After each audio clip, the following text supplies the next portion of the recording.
Alright boys, the moment is finally upon us. Over on the NA version of the game, Skadi is making her return. I've been trying to do my part for the last couple of months while we cover new characters coming out to NA, being like, hey man, this new shiny servant might be dope, but remember, if you don't have Skadi, you really do want to pick her up. Even on the JP version of the game, if you want your quick servants to look their best, you go for Skadi, although debatably now you can use Van Gogh, but still, she is the go-to premium quick support type servant. We did the support tier list where like one of the main reasons of making that was to be like, hey, Skadi is still very good, even with all of the new shiny supports on JP, she still holds up. She's still very, very solid. And now that day of reckoning is upon us. I hope you guys have your quartz. If you are someone who already has Skadi, I mean, you probably don't care because, you know, you're like, I already won last year during the anniversary, so extra saving time for you, I guess. But yeah, this is going to be make it or break it moment. Also for your boy who didn't get Skadi when she came up for the 3rd year anniversary, we're going to be really trying to get Skadi, so hopefully, you know, the luck that my videos give other people as a summoning catalyst actually comes back to help me this time. That or everybody else is going to pull Skadi and they're going to be like, yep, all of your luck from making the video went to everybody else, which, I mean, I guess I'm fine with that, but I mean, I still kind of want Skadi on the low, you know what I'm saying? But with that being said, I make these videos every single day, you know, the daily FGO grind, and if you guys enjoy the content that I put out, leave a like on the video and subscribe to the channel. We are on that long and arduous journey to 100k, and every like and subscribe helps your boy out just take that next step in the journey, so help him out with that. You can also click that join button to become a channel member, where I think I'm pretty decided on uploading challenge quest videos for channel members, and when we get enough, we'll go ahead and do some polls so they can make like exclusive servant videos over there for channel members, but I want to wait till we get a few more people so we can actually have decent polls, so it's not just like 5 people being like, hey, I want this video. But with that being said, let's go ahead and get into this video, not just talking about should you summon for Skadi or not, but why, if you do not have Skadi, will be summoning on this banner. So we can look at her hits, and I mean, we're going to because we do this in every single video, but it really doesn't matter because Skadi is a dedicated support type servant, but even her hits kind of help out the quick meta that she's going to be supporting because she has 2 really strong quick cards with 4 hits each and a surprisingly high star gen stat of 10.8%. Now, it's nothing like the assassin crazy star gens that you see with like Jack or Kama or anything like that where they've got like 25% star gen. But because she's a quick support type servant, it's actually really good that she has strong quick cards to get some extra little bit of star gen or to do some pretty decent quick change. She also is packing very powerful arts cards as well.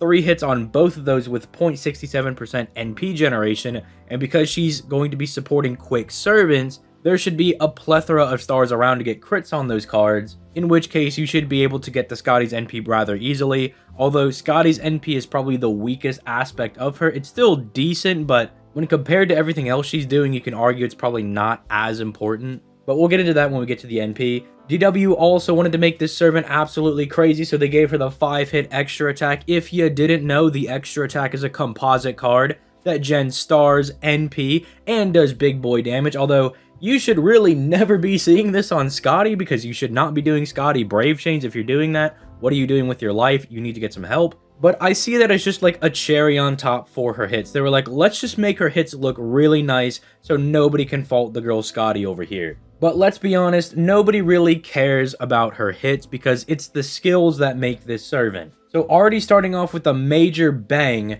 we have skill 1. Where she has a targetable quick mana burst, that's a 50% quick buff for 3 turns, that also grants the ally that you target this on 100% quick crit damage for 3 turns. And this is why Skadi is also super insane when it comes to quick support, because she's giving 100% crit damage for 3 turns, which you really don't see that at all. You usually just see like 100% crit damage limited to 1 turn, like it is with Merlin's skill, or someone like Sigurd's skill where it's limited to 3 attacks for 3 turns. This is 100% quick crit damage. And yeah, while it is limited to the quick cards, that would be like saying, oh, Merlin's got restricted to 100% buster crit damage for 3 turns. Like, just because it's limited to the card type that you're predominantly using, I don't really see that as that big of a restriction. But then on top of that, she's giving them the 3-turn quick mana burst. So that's not only going to increase their quick damage, It's also going to increase the NP generation of their quick cards by a massive amount,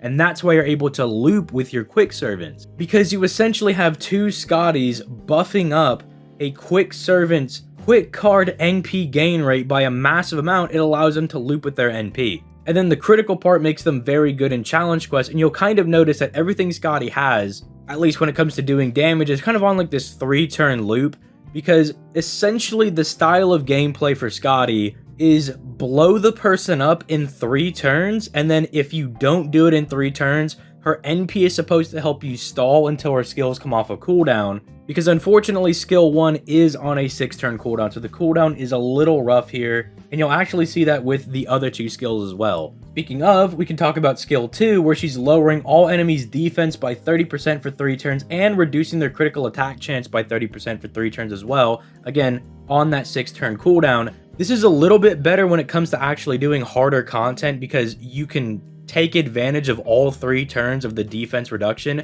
If you're using this in farming, you're just going to pop this on the last wave, or maybe have one Skadi use it on wave 2 and then the next Skadi use it on wave 3. But it is still contributing to the overall damage for the main servant that she's buffing. So instead of having like the charisma like someone like Merlin or Castoria has, she goes for the reduction of enemies' defense, and she's attempting to keep you alive just a little bit by reducing the critical attack chance of the enemy. So Skadi doesn't have any like hard line survivability. At least the only way she can get it to you is through her NP, and that's not always the most accessible thing. But it's not like Merlin, who has the AoE nope skill on his 2nd skill, or Castoria, who has a targetable invincibility ready to go, or Waver, who at least gives you party-wide defense and damage cut. She doesn't have anything like that, so in order to protect your party from just getting obliterated by crits, you have this double Skadi lowering of the critical attack chance. And again, very, very good in challenge quests or harder content, where you can take advantage of all 3 turns of this, because that's a 60% reduction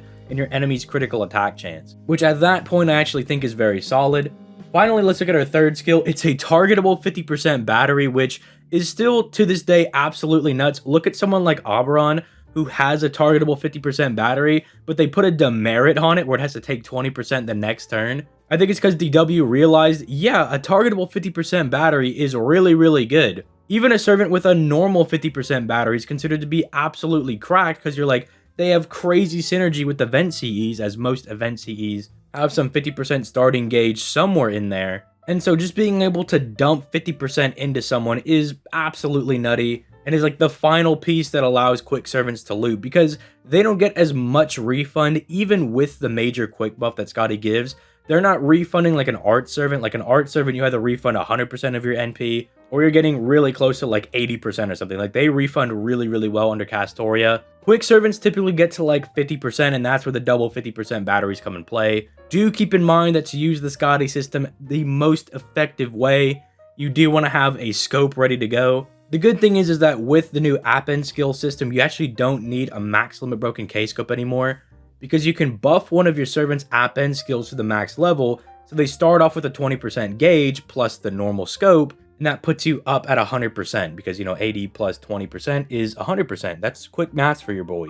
But finally, let's look at that NP, and I know that I kind of poo-poo stinky over this NP sometime, but it's actually not all that bad. So depending on her NP level, you're going to be getting 30 to 50% additional free crit damage to the entire party. This lasts for 3 attacks for 5 turns. So this is pretty good, because you should be able to stack it if you're not like wasting some of the crits. Although your main DPS should surely get 3 crits in a 5-turn period. So you can try to stack it if you're stalling or something, but stalling with Skadi is a little cringe. So I mean, it's there, you have the option. But realistically, this is just going to be a little icing on the cake for the quick crit damage. And then it's also going to help out like your quick servants buster cards and their arts cards. It's going to give them a little bit of extra sting to them. So you still want to go for those quick crits, but your other cards aren't going to be complete dead in the water, especially if you're that one person who has like an NP5 Skadi. Because that 50% crit buff, remember, that's like Merlin's crit damage buff, or the crit damage buff that Koyanskaya gives. Like, it's not bad to get 50% additional crit damage for your Buster and Arts cards as well. And then keep in mind, it makes the quick crits even more powerful. There's also the infamous party-wide evasion that she gives, but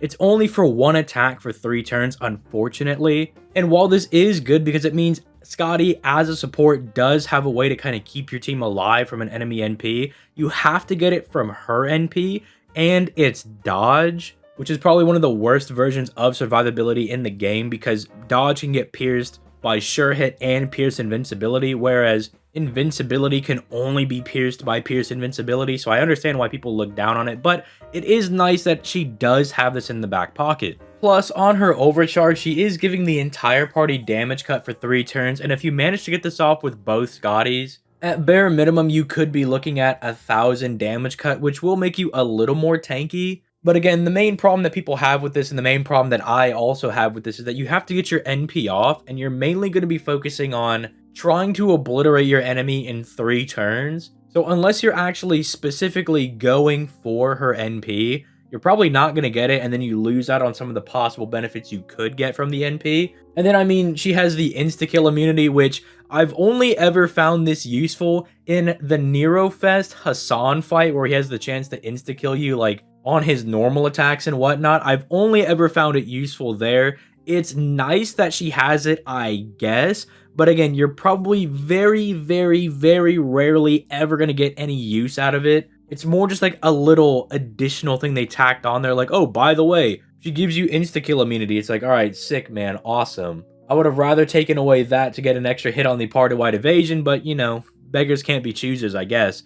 But with that being said, I mean, yeah, Skadi, you definitely need to go for her if you want to make your quick servants look their best.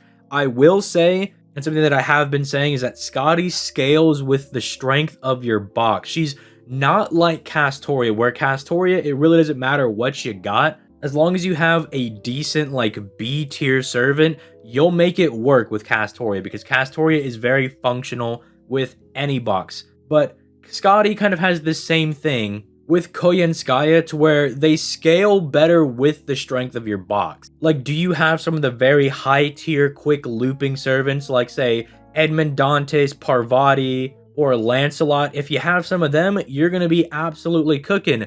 But do you have some of the lesser loopers, like maybe the Valkyries? Like, they're not quite as good as Parvati for looping. Then you can still maybe get the job done, but anything outside of that, you're really just going to be struggling. Then it's like, can you beat a lot of these challenge quests in 3 turns? Well, do you have some of the better challenge quest rush down type characters? Like, do you have MHX Alter? Do you have the normal MHX? Or do you even have Atalanta Alter? Like, do you have anybody like that? If not, you might struggle a little bit. So do keep that in mind. And while Kaleidoscope is not necessary to make the Skadi looping system work, it is highly advised to have that, because it makes it way easier and much more efficient to farm with than to not use a maximum broken scope, or if you're on the JP version, to just have any one of the kaleidoscopes, because now there's 2 of them. If you're not aware, there's normal kaleidoscope and then there's Happy Zelrich kaleidoscope. So having either one of those with an app and skill at level 10, just some things that you do need to be aware of, and that I'm going to be honest with you guys about, that she does scale better with your box. But let me know if you guys are going to be summoning for Skadi.